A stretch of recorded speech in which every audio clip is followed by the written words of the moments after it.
Treneri, kaip vertinat, kad Augusto Lima išvažiavo serijos metu, gimė vaikas, viskas aišku, bet kaip jūs vertinat, kad jis išvažiavo, paliko komandą? Kaip aš vertinu? Taip. Tai aš jam leidau išvažiuoti. Bet ar normalu, kad pusfinaliai išvažiuoja žaidėjas vis tiek? O tu turi vaikų? Tai kaip turėsi vaikų, jaunuolį suprasi.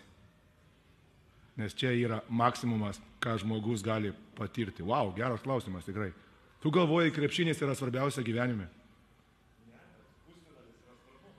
Pusfinalis? O kam jisai yra svarbus? Kuriai? Tu matei kiek žiūrovų?